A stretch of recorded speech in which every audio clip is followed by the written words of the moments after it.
Phone tapping को लेकर पूर्व मुख्यमंत्री अशोक गहलोत पर किस तरह के आरोप हैं, क्या सच्चाई है? मैंने तो जो सच्चाई थी वो व्यक्त की है, और पूरे प्रदेश को उन सबूतों के साथ मैंने कल प्रेस कॉन्फ्रेंस करके अवगत कराया कि वास्तविकता क्या थी। आज तक पिछले 3 साल से मैं ये कहता रहा कि वो ऑडियो क्लिप्स मुझे सोशल मीडिया के माध्यम से मिली, व्हाट्सएप ग्रुप के माध्यम से मिली, और उनको मैंने सर्कुलेट किया। लेकिन वास्तविकता ये है कि 16 जुलाई को 2020 में, जब ये सभी लोग फेयरमाउंट में थे, मैं भी उस दिन फेयरमाउंट होटल में ही था, ये जब वहाँ से निवास पहुँच गए तो इनके पीएसओ का, मुख्यमंत्री अशोक गहलोत के पीएसओ हैं रामनिवास, उनका मेरे पास में कॉल आया कि आप तुरंत मुख्यमंत्री निवास पहुँचिए, आपको मुख्यमंत्री जी किसी अर्जेंट काम के लिए याद कर रहे हैं। मैं वहाँ पहुँचा, लगभग 1-1.5 घंटे के बीच का मुझे समय लगा, क्योंकि कुकस से मुख्यमंत्री निवास पहुँचने में इतना समय तो लग ही जाता है। तो जब मैं वहाँ पहुँचा तो पिंक हाउस में मुख्यमंत्री अशोक गहलोत मेरा इंतजार कर रहे थे, और मेरे पहुँचते ही उन्होंने मुझे एक पेन ड्राइव दी हाथ में और एक प्रिंटेड पेपर दिया। पेन ड्राइव देके मुझे ये कहा कि इसमें जो कुछ है वो आपको मीडिया को इमीडिएटली सर्कुलेट करना है। मैंने कहा सर, ये पेन ड्राइव से तो सर्कुलेट हो नहीं पाएगा। तो उन्होंने कहा कि जैसे भी आपको करना है आप इसे तुरंत करो। मैं उस पेन ड्राइव को लेके घर आया और मैंने उसे लैपटॉप पे कॉपी किया। उसके बाद मैंने लैपटॉप से अपने फ़ोन डिवाइस पे लेके पूरी मीडिया को भेजा। तो ये कहना चाहता हूँ, सच ये है कि अभी तक जो मैं कहता था वो निर्देशों की पालना करता था। जो मुझे बताया गया था कि आपको इसे कैसे टैकल करना है, हैंडल करना है, वो आप कहानी बना के लोगों को सुनाओ। लेकिन वास्तविकता ये है कि उस दिन जो ऑडियो क्लिप्स रिलीज किए गए, वो ऑडियो क्लिप्स मुझे मुख्यमंत्री अशोक गहलोत ने अपने मुख्यमंत्री निवास पर बुलाकर एक पेन ड्राइव के जरिए मुझे प्रदान किया, और ये निर्देश दिया कि आप इन्हें तुरंत मीडिया को सर्कुलेट करें। चूंकि मैं उनके ओएसडी के रूप में काम कर रहा था और media, social media, digital media को देखने की मेरी जिम्मेदारी थी, तो मुझे जो भी कहा जाता था मैं वो करता था। मैंने अपनी ड्यूटी का निर्वहन किया, अपने काम का जो जिम्मेदारी मुझे दी हुई थी मैंने उसका निर्वहन किया, और उनके कहने से मैंने वो मीडिया क्लिप्स पूरे, वो ऑडियो क्लिप्स पूरे मीडिया को सर्कुलेट कर दी। लोकेश जी, चूँकि आपने उस समय अपने कर्तव्यों का निर्वहन किया, आप बता रहे हैं, लेकिन उसके बाद जो सरकार गई, नई सरकार आ गई, उसको भी 4 महीने तकरीबन होने वाले हैं। उसके बाद आपने पूर्व मुख्यमंत्री के खिलाफ कई बयान भी दिए, लेकिन आज जो फ़ोन, जो टेप, जो ऑडियो टेप का जो खुलासा है, वो आज आप कर रहे हैं। इतना लेट क्यों हुए आप? देखिए, सबसे पहले तो आपने कहा कि 3-4 महीने हो गए सरकार में। जी। आपको याद दिलाना चाहता हूँ कि 3 दिसंबर को जब विधानसभा के परिणाम आए थे, जी। मैंने उस रात को भी, उस शाम को भी सोशल मीडिया प्लेटफॉर्म पर अपनी भावनाओं को व्यक्त किया, और उन भावनाओं में बड़े स्पष्ट रूप से मैंने ये जाहिर किया कि कहाँ कहाँ कमियां रही, खामियां रही, जिसकी वजह से हम सरकार में वापसी नहीं कर पाए। लोगों ने कहा कि आपने मुख्यमंत्री पे आरोप लगाए हैं, आपने उनके खिलाफ बोला है। मैंने ये कहा कि जब मुख्यमंत्री गवर्नर हाउस जाके अपना इस्तीफा सौंप चुके हैं, उसके बाद मैंने अपनी भावना व्यक्त की है। अगर मेरा उद्देश्य कांग्रेस को या उनको नुकसान पहुंचाने का होता तो वो सारी बातें मैं 2 महीने पहले कहता, 1 महीने पहले कहता, लेकिन मैंने वो नहीं किया, क्योंकि परिणाम जो आए वही परिणाम आते तो ये पूरा का पूरा ठीकरा मेरे माथे फोड़ दिया जाता कि आपने ऐसा किया इसलिए कांग्रेस वापस सरकार नहीं बना पाई। तो मैंने तो इतना सोचा पार्टी के बारे में, इन सब के बारे में, कि कोई नुकसान नहीं होना चाहिए। जहाँ तक आप अब ये ऑडियो क्लिप की बात कर रहे हैं कि ये खुलासा आज करने की नौबत क्यों आई, मैं बड़े स्पष्ट तौर पे बताना चाहता हूँ कि आज मैं मजबूर हो चुका हूँ। पिछले 1 वर्ष से इस विषय को लेके, यानी केस के विषय को लेके, आपको तो पता ही है सभी को कि 3 साल से मैं ये मुकदमा झेल रहा हूँ। आए दिन मुझे क्राइम ब्रांच में बुलाया जाता है, 8-8, 10-10 घंटे की पूछताछ मुझसे की जाती है। आप सोच सकते हैं कि जो व्यक्ति उस समय में नहीं टूटा, उसने एक शब्द नहीं बोला, सिर्फ आपके निर्देशों की पालना की, जो कहानी उनको हमने बताई कि इस तरीके से हम ये सबको बताएंगे, उसी पे आज तक कायम रहा। तो अब ये क्यों हुआ कि मुझे ये सच बोलना पड़ रहा है? क्योंकि मैं मजबूर हो गया। मुझसे इस बारे में बातचीत करना बंद कर दिया। मुझे लगा कि इनका काम निकल गया है, कार्यकाल पूरा हो गया है, अब इन्हें कोई आवश्यकता नहीं है। तो जिस व्यक्ति के कहने से मैंने ये सारा काम किया, अगर वही किनारा कर ले तो मैं इस बोझ को लेके कैसे आगे बढ़ सकता हूँ? क्या मुझे अपने बचाव करने का अधिकार नहीं है? भाई, इन्होंने तो मुझे महाभारत में अभिमन्यु की तरह चक्रव्यूह में फंसा के छोड़ दिया, लेकिन मैं वो अभिमन्यु नहीं बन सकता जो चक्रव्यूह में फंस के खत्म हो जाए, मर जाए। मैंने उसी दिन, जिस दिन मुझे इस चक्रव्यूह में डाला जा रहा था, अपने बचाव का इंतजाम कर लिया था। मेरे पास वो तमाम सबूत हैं जिसमें मुझे ये डायरेक्शंस भी दिए गए कि आप उन डिवाइसेस को डिस्ट्रॉय कर दो, आप उस लैपटॉप को किसी और राज्य में भेज दो, आप उसे तोड़ दो, मेरे पास ला दो, मैं आपको नया दे दूंगा। तो ये सारे काम इन्होंने किए। आपको एक और जानकारी देना चाहता हूँ कि जिस कार्यालय में आप बैठे हैं, मेरे इस निजी कार्यालय में 2021 में नवंबर में एसओजी की रेड डलवाई गई, ये जांचने के लिए कि वो डिवाइसेस, वो लैपटॉप, वो सबूत इसके पास है या नहीं है। तो जिस व्यक्ति के लिए मैंने इतनी निष्ठा से काम किया, इतनी ईमानदारी से काम किया, वो अगर मेरे कार्यालय में एसओजी की रेड डलवा दें, तो आप सोच सकते हैं कि उनके विचार क्या रहे होंगे। तो पिछले 1 वर्ष से ये शुरू हो गया, बिल्कुल किनारा कर लिया, बातचीत करना बंद कर दिया इस केस के विषय में। अब जब प्रताड़ना मैं और मेरा परिवार लगातार झेल रहा है, उस मानसिक परेशानी को बर्दाश्त कर रहा है, तो क्या मैं सच लोगों को नहीं बताऊंगा? क्या मैं अपने बचाव की बात नहीं करूंगा? क्या मैं ये नहीं कहूंगा कि इस काम में तो मेरा कहीं कोई हाथ ही नहीं है? मुझे तो जो दिया गया और जो आदेश दिए गए, मैंने उनकी पालना की है। मुझे ऑडियो क्लिप्स दिए गए पेन ड्राइव के माध्यम से और कहा कि आप सर्कुलेट कर दो, मैंने कर दिया। मैं तो मीडिया ही देखता था ना, मैं सोशल मीडिया, डिजिटल मीडिया और मीडिया देखता था। वो तमाम चीज़ें जो मुझे कही जाती थी कि आज मीडिया को ये कहना है, आज मीडिया को ये जानकारी देनी है, आपको ये प्रेस नोट भेजना है, ये मेरी तरफ से उनको बताना है, तो ये काम भी तो उन्हीं का था कि ये आप लोगों को सर्कुलेट कर दो, मीडिया को सर्कुलेट कर दो। मुझे तो पता भी नहीं था कि उसमें है क्या। तो जब मेरे साथ इतना बड़ा, कहते हैं कि बिना जानकारी में लाए मुझे काम मुझसे करवा लिया गया और खुद ने किनारा कर लिया। देखो, जब ये हुई थी घटना तो मुझे विश्वास दिलाया था। खुद मुख्यमंत्री अशोक गहलोत बार बार ये कहते थे कि लोकेश, चाहे हमें सुप्रीम कोर्ट तक जाना पड़े, आप चिंता मत करो, कहीं कोई दिक्कत नहीं आएगी। जो ये शब्द बोलने वाला व्यक्ति बाद में पूरी तरह से बदल जाए और मुझे अकेला छोड़ दे कि भैया आप जानो और आपका काम जाने, आपको जैसे निपटना है आप निपटो, तो भाई मैं उस बोझ को लेके कैसे आगे बढ़ूंगा? मैं क्यों चाहूंगा कि जो काम मैंने किया ही नहीं उसका आरोप लेके मैं पूरे प्रदेश में घूमता रहूं, बार बार चक्कर काटता रहूं? कहीं तो जाके उसका अंत होगा ना। तो पिछले 5-6 दिनों से मैं इतना विचलित था, उसका कारण आगामी 9 मई को फिर से दिल्ली हाई कोर्ट में मेरी पेशी है और मुझे अपने बचाव के लिए अपनी बात रखने का पूरा अधिकार है। मैंने वो सच जनता के सामने रखा है जिसे आज तक उनके कहने से दबा के रखा था। होटल में जब पूरा घटनाक्रम था, आपको बुलाया गया, उस दौरान जो कांग्रेस के ही उप मुख्यमंत्री थे सचिन पायलट और उनके जो समर्थित विधायक थे, उन पर अशोक गहलोत सरकार गिराने का आरोप भी लगाया गया। अब वो आरोप लगाया गया, उस समय आप सरकार में सीएम साहब के ओएसडी थे तत्कालिक, क्या वो आरोप सही थे? उस बारे में आपका क्या कहना है? क्योंकि आप उस समय कहीं ना कहीं सारी चीज़ों में उनका पार्ट हुआ करते थे, उनकी तमाम चीज़ें आपसे शेयर होती थी, क्योंकि आप मीडिया देखते थे। देखिए, उन आरोपों में कोई दम नहीं था। जहाँ तक मुझे जानकारी है और मुझे सारी चीज़ें पता है, खुद सचिन जी ने भी इस बात को कहा है कि हमारी सुनवाई नहीं हो रही थी। हम जिस तरीके से बातचीत करना चाह रहे थे, हमें कोई रिस्पांस नहीं मिलता था। तो अपनी बात को आला कमान तक पहुँचाने के लिए हम वहाँ एकत्रित हुए और हम लोग गए। खैर, कारण जो भी रहे होंगे वो तो असलियत उन्हें ही पता। लेकिन ये कहना कि गजेंद्र सिंह शेखावत के साथ या बीजेपी के साथ मिलकर सरकार को गिराने का एक षड्यंत्र रचा जा रहा था, मैं उसे उचित नहीं मानता। ये तो बाद में परसेप्शन क्रिएट किया गया ऐसा कि सरकार गिराने की साजिश थी, पूर्व उप मुख्यमंत्री इसमें शामिल थे और वो प्रदेश अध्यक्ष रहते हुए अपनी सरकार को गिराने का षड्यंत्र रच रहे हैं। तो ये सारा एक परसेप्शन बनाया गया ताकि सिंपैथी ले सकें। और जब होटल में थे तो आपको पता है ना कि हर छोटी छोटी घटना की जानकारी मैं बाहर देता था ताकि लोगों को ये पता रहे कि सरकार बची हुई है और अंदर सब कुछ ठीक चल रहा है। तो जब मैं एक एक चीज़ में शामिल था और आज मैं जो खुलासा कर रहा हूँ, कुछ लोग तो ये तरह तरह के आरोप लगा रहे हैं कि भाई आज आप ये कर रहे हो, आप ये आवाज़ उन्हीं की है ही नहीं, उनको आपने निर्देश दिए ही नहीं।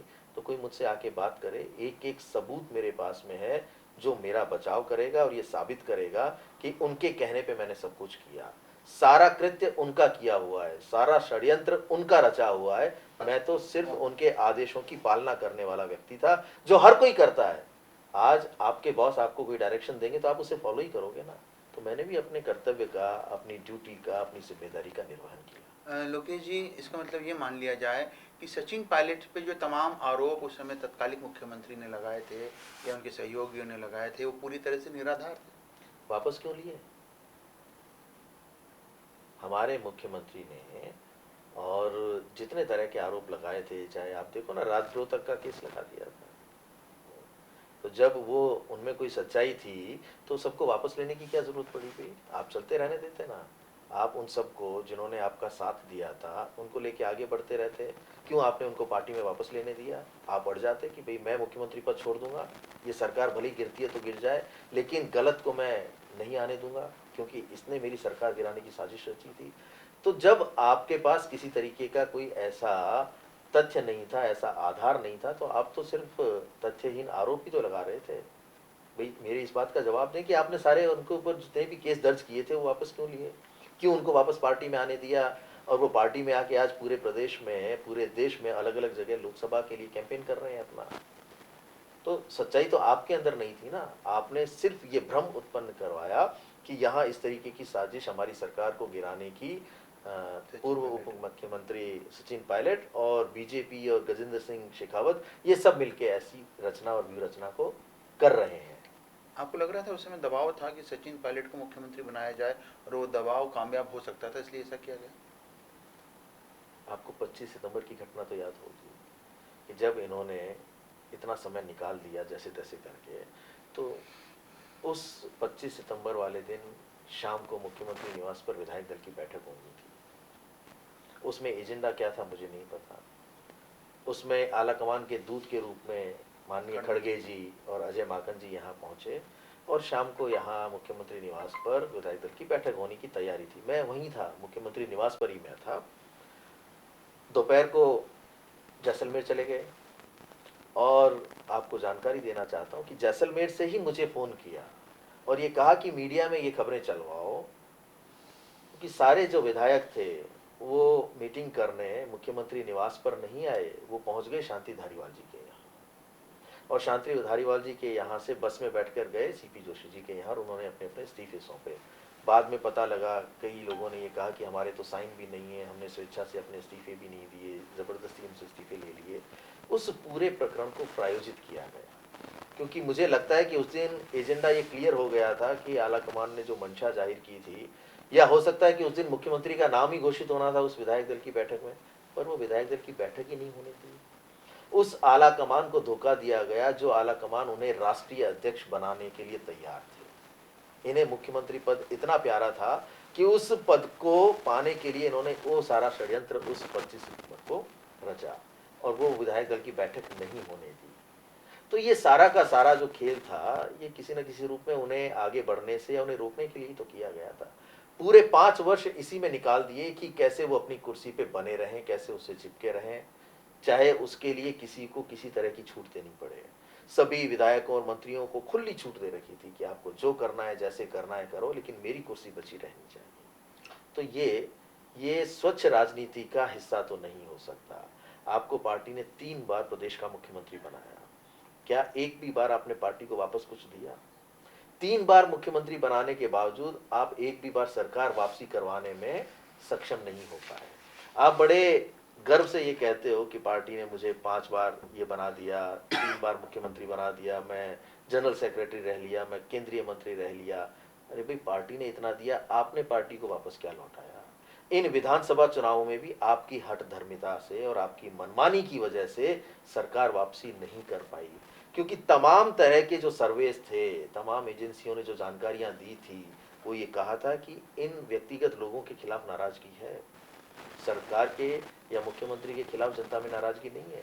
लोग चाहते हैं कांग्रेस की सरकार वापस आए, लेकिन जो स्थानीय विधायक है, मंत्री है, उसके खिलाफ रोष था। जनता तय कर चुकी थी कि इस व्यक्ति को हम अपना जनप्रतिनिधि नहीं चुनेंगे। बावजूद उसके आपने उन्हें ऑब्लाइज करने के लिए टिकट रिपीट करवाए। क्या हश्र हुआ? कोई 30,000 से हारा, कोई 35,000 से हारा। उनका आप देखो ना कि राजनीति करने वाले व्यक्ति का परम जो लक्ष्य और एजेंडा होना चाहिए वो सत्ता हासिल करना होता है। आपने तो उसे साइड में रख दिया और अपने लोगों को आगे बढ़ाने के लिए या ऑब्लाइज करने के लिए आपने मनमानी की, परिणाम हम देख रहे हैं। तो ये सारा का सारा घटनाक्रम इस बात को इंगित करता है कि प्रदेश में एक व्यक्ति स्वयंभू नेता बन के अपने आप को ही कांग्रेस डिक्लेयर कर चुका है। वो कहता है कि मैं ही कांग्रेस हूं और मेरे साथ ही मैं जैसा चाहूं वैसे काम करो। मेरा ये मानना है कि कांग्रेस एक विचार है, उसके लिए हर बार नए लोगों को आना चाहिए, बड़े कुनबे को आगे बढ़ना चाहिए, नए लोगों को अवसर मिलना चाहिए ताकि सुधार हो सको। जब जब ये सोच रखी गई कि मैं ही सब कुछ हूँ, तब तब पतन होता है।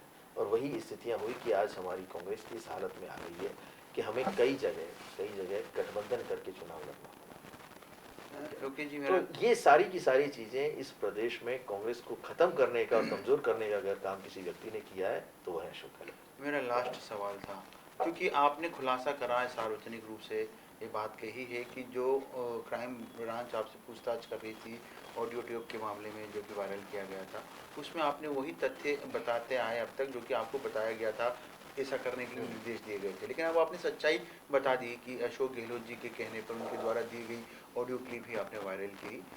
अब चूंकि 9 मई में आपकी वापस से सुनवाई में आपको बुलाया गया है, तो क्या कोई सरकारी गवाह बनना चाहते हैं आप, ऐसी कोई पेशकश आप करेंगे? अब सच्चाई चूंकि आप बताएंगे, वो पूर्व में जो झूठे बयान आपने वहाँ पर दिए थे, उसको लेकर कार्रवाई का भी डर रहेगा फिर आपको? देखिए, मैंने जैसा कि कहा कि जब मैं सार्वजनिक रूप से स्वीकार कर चुका हूँ, तो कहीं भी किसी भी तरह की सहयोग की जो मुझसे उम्मीद की जाएगी, जो भी जांच एजेंसीज मुझसे कहेंगी कि अब आप बताओ क्या कहना चाहते हो, तो तमाम सबूतों को उन्हें मैं प्रस्तुत करूंगा और उन्हें बताऊंगा कि वास्तविकता ये है जो मैंने उस दिन मीडिया के सामने कही। अब से पहले जो भी मैं कह रहा था, वो चूंकि मैं उस पद पे था, ओएसडी था, लगातार जब भी मैं वहाँ गया, चाहे मैं क्राइम ब्रांच पे गया हूँ, मेरी इंटरोगेशन या पूछताछ के लिए गया हूँ, हमेशा मैंने वही कहा जो मुझसे कहने के लिए कहा गया था या करने के लिए कहा गया था। अब मैं स्वतंत्र हूँ अपनी बात को पूरी तरीके से स्पष्ट रूप से सच के साथ व्यक्त करने के लिए। तो मुझसे अब वो सरकारी गवाह बनना है नहीं बनना है, उस प्रक्रिया को तो मैं नहीं समझता, लेकिन जो भी मैंने सच बोला है उस सच को मैं सबूतों के साथ, मुझसे जब भी अपेक्षा की जाएगी किसी भी हद तक, चाहे वो स्थानीय प्रशासन हो या कोई भी जांच एजेंसी हो, प्रदेश की हो, देश की हो, जब भी मुझसे वो मांगेंगे मैं उन्हें प्रस्तुत करूँगा। पेपर लीक को लेकर एक बड़ी जांच चल रही है, एसआईटी का गठन हो चुका है। पेपर लीक अशोक गहलोत सरकार के कार्यकाल में हुए थे, कुछ लोगों को पकड़ा भी गया है, क्योंकि उस समय आप ओएसडी थे, सीएम साहब के तत्कालिक। तो क्या उस मामले में भी आप कोई सहयोग करेंगे? आपको लगता है कि जो आरोप उस समय लगाए गए थे अपनों को ओबलाइज करने के लिए, पेपर लीक हुए, पेपर लीक में सरकार के ही कई मंत्री और विधायक शामिल थे, क्या सच्चाई आपको लगती है इसमें, क्योंकि आप उस समय पार्ट थे? देखिए, ये सरकार अच्छा काम कर रही है। पेपर लीक इस प्रदेश का एक बहुत बड़ा मुद्दा बना। इस प्रदेश के लाखों युवाओं के हितों पर कुठाराघात हुआ, उनके भविष्य के सपने चकनाचूर हो गए। तो जब ऐसी घटनाएं होती हैं तो निश्चित तौर पर उन पर कार्रवाई की जानी चाहिए, मेरा ऐसा मानना है। और धीरे धीरे ये सरकार उस तरफ बढ़ने का प्रयास कर रही है, तह में जा रही है, जहाँ जो लोग दोषी पाए जा रहे हैं उनके खिलाफ कार्रवाई भी कर रही है। आपको ध्यान है, एक रीट पेपर लीक का प्रकरण हुआ था। जब वो पेपर लीक हुआ तो कई हफ्तों तक, मुझे ध्यान है कि 1 से 1.5 हफ्ते तो इस बात को स्वीकार करने में लगा दिए कि वो पेपर लेवल 2 का लीक भी हुआ है। लगभग 1 डेढ़ हफ्ते बाद ये स्वीकार किया और उस लेवल 2 के पेपर को रद्द किया। लेकिन रद्द करना तो कोई कार्रवाई होती नहीं है। जो लोग शामिल थे उनके खिलाफ आपको कोई एक्शन लेना था। वहां तो इस बात की मीटिंग चल रही थी कि हम कार्रवाई कैसे करें और किस दिशा में करें। इस्तीफा मांग लिया जाए बोर्ड अध्यक्ष से या उसको बर्खास्त किया जाए, किस तरह से उसके ऊपर कार्रवाई की जाए, क्योंकि अपना आदमी है, यही तो सब कुछ है।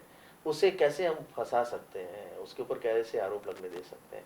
तो आप अपना आदमी कह के उस मिली भगत में शामिल नहीं हो रहे हो क्या, जिन्होंने इस युवाओं के हितों पर कुठाराघात किया।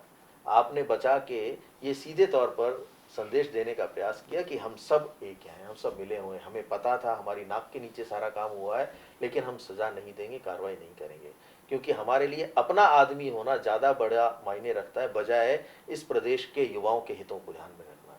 अरे अगर आप युवाओं के इतने ही हितों के पक्षधर होते, जैसे कि आज आप हैं, आप अपने नौजवान पुत्र के लिए लगातार लगातार एक ऐसा चुनाव लड़ रहे हैं कि जैसे बाकी की 24 सीटें तो प्रदेश में है ही नहीं, एक ही सीट पे चुनाव हो रहा है। तो जैसे आप उनके भविष्य की चिंता कर रहे हैं अपने पुत्र की, तो इस प्रदेश के लाखों युवाओं को भी तो अपने पुत्र के समान मानना चाहिए था। उनको न्याय कौन प्रदान करेगा? जब उनके हितों पर कुठाराघात हुआ, उनके साथ उनके सपनों को पूरी तरह से तोड़ दिया गया, तो अगर आप उनका सोचते तो ये सब हरकतें नहीं होती। आपकी नाक के नीचे सब कुछ हुआ और आप चुप रहे, आपने बर्दाश्त किया और आपने उनको बचाया अपना कह के और सारे मामले को दबाया। तो आपकी मिलीभगत थी, पूरे सारे सिस्टम की सभी लोगों की उस सारे प्रकरण में मिलीभगत थी, जिसकी वजह से आज इस प्रदेश का सबसे बड़ा मुद्दा बन गया है पेपर लीक। हमको खामियाजा भुगतना पड़ा, विधानसभा चुनाव में भी युवाओं के आक्रोश का हमें सामना करना पड़ा, हमें उसे झेलना पड़ा, तभी तो इस तरीके के परिणाम भी सामने आए।